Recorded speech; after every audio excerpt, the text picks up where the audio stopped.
Salah satu faktor penting di bidang pertanian, ya penggunaan pupuk untuk menyuburkan tanah. Hasil panen bagus kayak gini biasanya bisa dihasilkan dari tanah yang subur, yang masih bisa kita jumpai di pedesaan.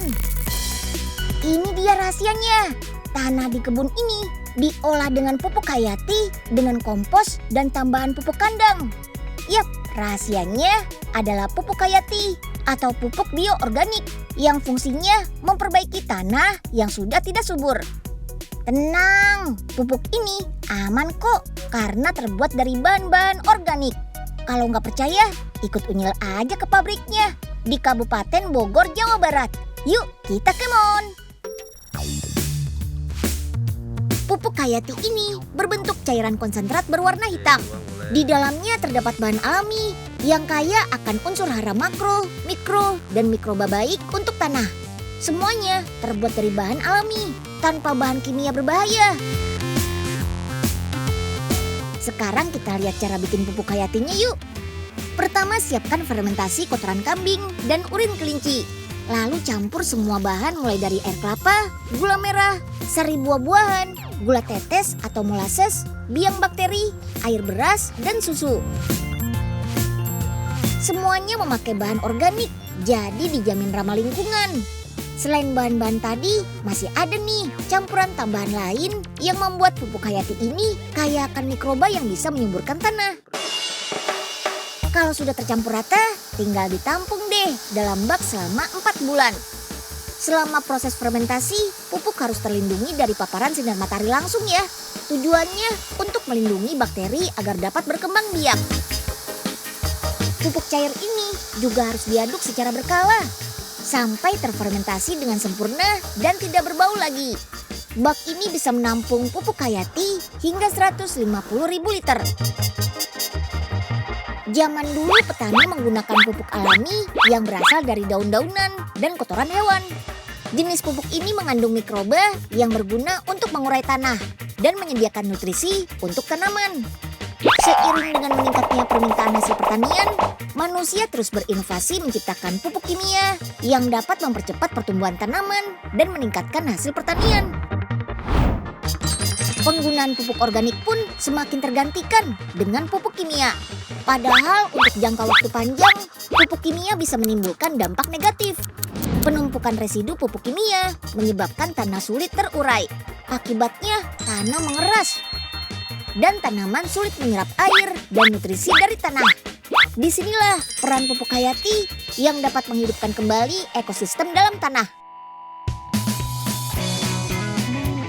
Sebelum menanam, tanah perlu disiram pupuk hayati terlebih dahulu ya.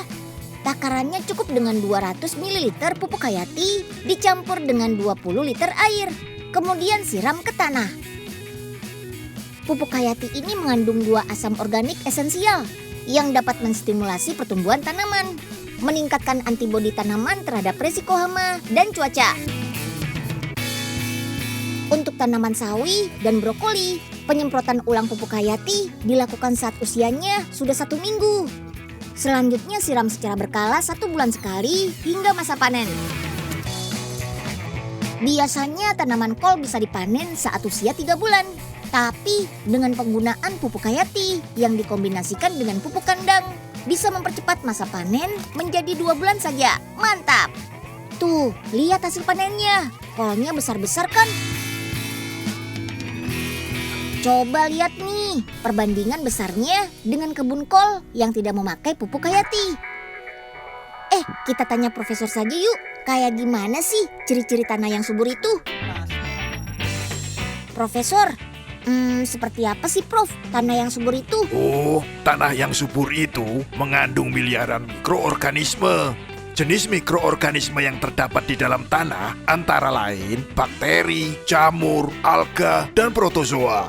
Selain itu, ciri-ciri tanah yang subur adalah berwarna coklat atau hitam yang mengindikasikan adanya kandungan karbon.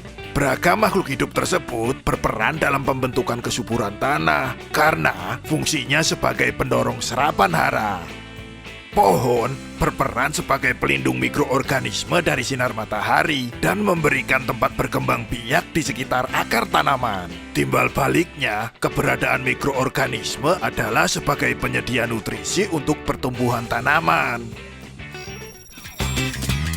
Untuk memenuhi kebutuhan pangan, kita selalu bergantung pada alam.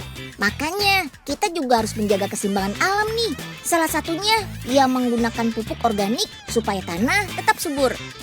Pupuk organik nggak cuma bisa digunakan di lahan pertanian saja loh. Kita juga bisa kok memakai pupuk hayati untuk tanaman di rumah. Unyil mau kasih satu tips nih. Kalau teman-teman di rumah mau menyiram pupuk hayati, sebaiknya di sore hari ya. Karena mikroba yang terkandung dalam pupuk hayati membutuhkan kondisi tanah yang lembab untuk hidup. Sinar matahari yang terik di siang hari bisa membuat tanah kering dan menyebabkan mikroba mati sebelum masuk ke dalam tanah.